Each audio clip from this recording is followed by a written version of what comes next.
নমস্কাৰ tips of মিডুললৈ স্বাগতম জনাইছোঁ অন্য এটা ভিডিঅ'লৈ। আজি হয়তো মাইক্ৰফোনডাল দেখিছে, মই হেডফোনডালকে মাইক্ৰফোন হিচাপে ব্যৱহাৰ কৰিছোঁ। সিদিনা অমিয়া বাইদেউৰ ঘৰলৈ গৈছিলোঁ, তেখেতৰ ইণ্টাৰভিউ এটা ল'বলৈ। আপোনালোকে দেখিছে সেই ভিডিঅ'টোত বহুত মৰম দিছে আপোনালোকে, যথেষ্ট মোৰ চেনেলটো গ্ৰ' হৈছে সেইটো ভিডিঅ'ৰ পৰা। সেই তেতিয়া হ'ল কি, ইণ্টাৰভিউ লওঁতে মই মাইক্ৰফোনডাল তাত এৰি আহিলোঁ, আৰু মোৰ ঘৰৰ পৰা দূৰো হয় দিয়কচোন, আনিবলৈ আকৌ যোৱাৰ প্লেন প্ৰগ্ৰেম কৰিব লাগিব তালৈ। সেইডাল বাদ দিছোঁ, বেলেগ এডাল মই অলৰেডি অৰ্ডাৰ দিছোঁ, আহি পাব নেক্সট উইকত। তেতিয়ালৈকে মই এইডাল মাইক্ৰফোনেদিয়ে কাম চলাই দিম, আৰু চাউণ্ডত কিবা প্ৰব্লেম পালে চৰি বুলি কৈ থৈছোঁ আপোনালোকক। মই থাম্বনেইলৰ ওপৰত কেইটামান খুব জৰুৰী কথা ক'বলৈ আহিছোঁ। সেই কথাকেইটা কি আপোনালোকে খুব গুৰুত্ব দি শুনিব আৰু ভিডিঅ'টোৰ শেষলৈকে চাব। যদি এই কথাকেইটা আপোনালোকে মানি চলে থাম্বনেইল বনোৱাৰ ক্ষেত্ৰত, আৰু এই কথাকেইটা যদি আপোনালোকে জানে, তেতিয়াহ'লে আপোনালোকৰ ভিডিঅ'ত ভিউজ আহিব। আৰু যদি এই কথাকেইটা আপোনালোকে নাজানে বা নকৰে, তেনেহ'লে ভিউজ অহাৰ কথাটো অলপ কমি যাব। এইটো কাৰণেই, কাৰণ প্ৰথমতে আমাৰ সকলোৰে চকু যায় থাম্বনেইলখনত, আৰু থাম্বনেইলখন যদি খুব ধুনীয়া হৈ পৰে, ধুনীয়া হৈ থাকে, তেতিয়া তাত আমাৰ ক্লিক কৰিবলৈ মন যায়। ঠিক প্ৰতিজন মানুহৰে ঠিক তেনেকুৱা ধৰণৰ কথা এটা চলে। গতিকে থাম্বনেইলত আমি কি কথা মানি থাকিব লাগিব, বা থাম্বনেইলখন কেনেকুৱা কি হ'ব লাগিব, এই কথাকেইটা মই কওঁ। থাম্বনেইলখনৰ যিটো চাইজ, এইটো হ'ব লাগিব 1280 × 720। কথাটো গম পাইছেনে? থাম্বনেইল বনোৱা ব্যক্তিসকলে গম পাইছে, 1280 × 720 চাইজৰ হ'ব লাগিব। আৰু এই বস্তুটো হ'ব লাগিব 16:9 ৰেচিঅ' মতে। ইয়াৰ যিটো ৰেচিঅ' থাকে 16:9।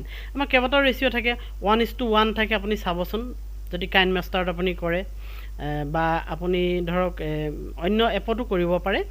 16:9 থাকে, বা 1:1 থাকে, 9:16 থাকে, এনেকুৱা ধৰণৰ, যিটো আমি ইনষ্টাগ্ৰামত বা ষ্টৰিত লগাওঁ, যিটো দীঘলীয়া সেইটো। কিন্তু আমাৰ ইউটিউবৰ কাৰণে 16:9টো দৰকাৰ হয়। এইটো ৰেচিঅ' মতে আমি কৰিব লাগিব। এই দুটা কথা আপোনালোকে মনত ৰাখি ল'ব। 1280 × 720 চাইজৰ হ'ব লাগিব, আৰু ৰেচিঅ'টো হ'ব লাগিব 16:9। এইটোত আপুনি বনাব। তাৰপিছত যিখন আপুনি থাম্বনেইল বনাব, এইখনৰ চাইজটো কিন্তু বহুত ডাঙৰ হ'লে নহ'ব। 6 MB 10 MB হ'লে নহ'ব, কাৰণ ইউটিউবে এইটো ছাপোৰ্ট নকৰে। আপোনাৰ তাত থাম্বনেইল লগোৱাৰ ঠাইত লগালে ই নল'ব, ছাপোৰ্ট নকৰিব। আপুনি 2 MBৰ তলত, মিনিমাম 2 MB হ'ব লাগিব। 2 MBৰ যিখন থাম্বনেইল আপুনি বনাব ফটো, সেইখনহে আপোনাৰ ইউটিউবত লাগিব। তাৰপিছত আপুনি কি ফৰ্মেটত সেই থাম্বনেইলখন এক্সপৰ্ট কৰি উলিয়াব লাগিব বনাই। আপোনাৰ JPG আছে, JPG ছাপোৰ্ট কৰিব, GIF বুলি এটা ফৰ্মেট আছে, আৰু PNG বুলি আমি সকলোৱে জানো, PNG। এই তিনিটা, JPG, GIF আৰু PNG, এই গোটেই তিনিটা ফৰ্মেটে তাত ছাপোৰ্ট কৰে। আপুনি যিকোনো এটা ফৰ্মেটত এক্সপৰ্ট দি উলিয়াই ল'ব, আৰু তাত আপলোড কৰি দিব। এই কথাকেইটা আপুনি মনত ৰাখিব। তাৰ পিছৰ কথালৈ আহোঁ। থাম্বনেইলখন আপুনি বনাওঁতে কেনেকুৱা ধৰণে আপুনি বনাব, এইটো ছিটিংছৰ কথা মই কৈ দিলোঁ। এতিয়া আপুনি থাম্বনেইলখন কেনেকৈ বনাব? থাম্বনেইলখন বনাবলৈ আপুনি কি ব্যৱহাৰ কৰিব? আপুনি পিক্সেল লেবত যদি বনায়, আপুনি ব্লেক কালাৰটো বেকগ্ৰাউণ্ডত বহাই ল'ব। তাৰপিছত আপুনি আপোনাৰ যিখিনি আখৰ লিখিব লাগে, এই আখৰখিনি আপোনাৰ হ'ব লাগিব খুব কম। খুব বেছি যদি আখৰ থাকে, থাম্বনেইলখনত সজাবলৈ কষ্ট হৈ পৰে, বেছি বস্তু সজাবলৈ দিগদাৰ হয়। ঠিক তেনেকৈ কম আখৰ হ'লে আপোনাৰ থাম্বনেইলখন শুৱনি হৈ পৰিব। আৰু থাম্বনেইলত ছাছপেন্স ক্ৰিয়েট কৰিবলৈ হ'লে কম আখৰেৰে যদি আপুনি, বা কম ৱৰ্ডেৰে যদি আপুনি থাম্বনেইলখন বনায়, তেনেহ'লে মানুহে জানিবলৈ ইচ্ছুক হৈ থাকিব যে ইয়াত কি কৈছে। গোটেই কথাটো তাত খুলি কৈ দিব নালাগে থাম্বনেইলখনত। যিমান পাৰি কম শব্দৰে থাম্বনেইলখনত লিখিবলৈ যত্ন কৰিব লাগে। তাৰ পিছৰ বস্তুটো হৈছে, থাম্বনেইলখনত আপুনি কেনেকুৱা ধৰণৰ ফণ্ট ব্যৱহাৰ কৰিব। যিকেইটা আখৰ লিখিব, সেই ফণ্টবোৰ কেনেকুৱা হ'ব, সেই ফণ্টবোৰ এনেকুৱা হোৱাটো খুব আৱশ্যক। খুব ষ্টাইলিছ ফণ্ট তাত দৰকাৰ নাই। এটা মিনিমাম ধুনীয়া ফণ্ট, যিটো জেনেৰেল ফণ্ট, তেনেকুৱা ফণ্ট ব্যৱহাৰ কৰিলেই হ'ল। অলপ বোল্ড হ'ব লাগে, চকুত যাতে সহজে পৰে, চিম্পল হ'ব লাগে। সেই বস্তুটো আমাৰ চকুত হঠাতে পৰে, তেনেকুৱা আখৰবোৰ অকণমান বোল্ড হ'ব লাগে। বেছি ষ্টাইলিছ দৰকাৰ নাই। বেছি পাকখোৱা চাকখোৱা হ'লে আমি দৰ্শকে পঢ়িব নোৱাৰে, আৰু এইটো ক্লিক নকৰিব পাৰে। গতিকে ফণ্টৰ ক্ষেত্ৰত এইটো এটা সাৱধানতা আপোনালোকে ল'ব।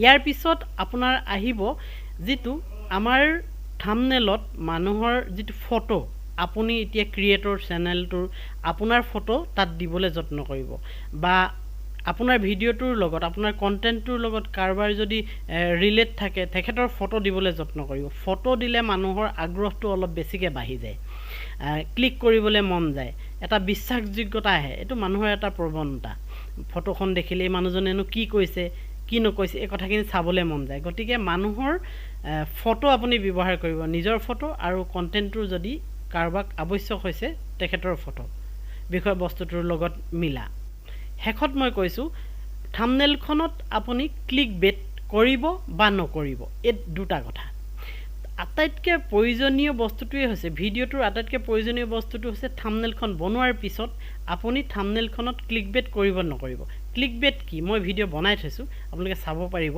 ক্লিক বেট কি অৰ্থাৎ আপুনি এনেকুৱা এটা কথা থাম্বনেইলখনত লিখি দিব লাগিব যিটো বহুত মিছা নহয় আচৰিত কৰি পেলাব লাগিব সেইটোৱে হৈছে ক্লিক বেট ধৰি লওক মই ভিডিঅ' এটা বনাইছোঁ ভিডিঅ'টোৰ যিটো কণ্টেণ্ট বিষয়বস্তু সেই বিষয়বস্তুটোৰ পৰাই উলিয়াব লাগিব এটা ক্লিক বেট ৱৰ্ড বা চেণ্টেন্স যিটো মই থাম্বনেইলখনত লিখি দিম আৰু সেইটো দেখি মানুহ আহি যাব তালৈ কিনো কৈছোঁ ৱাহ এইটো বিষয়ে কৈছে এনেকুৱা ধৰণৰ ক্লিক বেট কৰা হয় আচলতে এতিয়া মই আপোনালোকক একদম খোলাকৈ কৈছোঁ মই যোৱাকালি যিটো ভিডিঅ' দিছোঁ নিতুমণি শইকীয়াৰ ছোৱালীয়ে দেউতাকলৈ কিবা চিঠি এখন দিলে এনেকুৱা ধৰণৰ কবিতা এটাৰ ওপৰত মই বনাইছোঁ বা তেখেতৰ বিষয়বস্তু লৈ মই এটা ভিডিঅ' কৰিছোঁ তাত ৰাইজে ক্লিক কৰিবলৈ বাধ্য হৈ পৰিছে মই কথাটো খুলি দিছোঁ সেইটো হৈছে আচলতে ক্লিক বেট কিন্তু মই নিতুমণি শইকীয়াৰ বিষয়ে কৈ আছোঁ তেওঁৰ ভিডিঅ' কেনেকৈ ভাইৰেল কৰিব পাৰি তেওঁৰ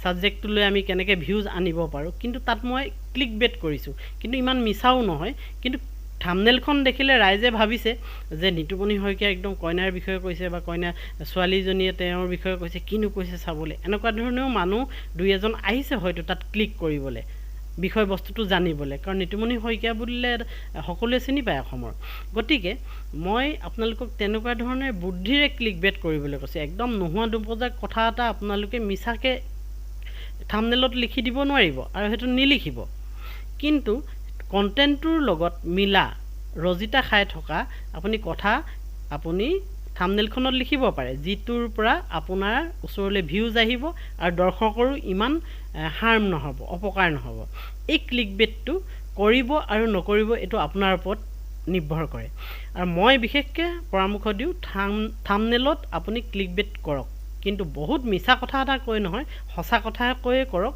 কিন্তু কণ্টেণ্টৰ লগত ৰজিতা খুৱাই কৰক মোৰ যদি এনেকুৱা ধৰণৰ কথাবোৰ আপোনালোকৰ ভাল লাগিছে তেনেহ'লে লাইক কমেণ্ট শ্বেয়াৰ আৰু ছাবস্ক্ৰাইব কৰি ৰাখিব আৰু যদি আপোনালোকৰ ইনষ্টাগ্ৰাম আৰু ফেচবুক আইডি আছে মই ডেছক্ৰিপশ্যনত লিংক দিছোঁ তাত গৈ মোক ফ'ল' কৰি ৰাখিব তাতো মই বিভিন্ন ধৰণৰ আপডেট দি থাকোঁ আজিলৈ ইমানতে সামৰিছোঁ অন্য এটা দিনত অন্য এটা আকৌ নতুন টিপছ লৈ মই আপোনালোকৰ ওচৰলৈ আহিম আজিলৈ ধন্যবাদ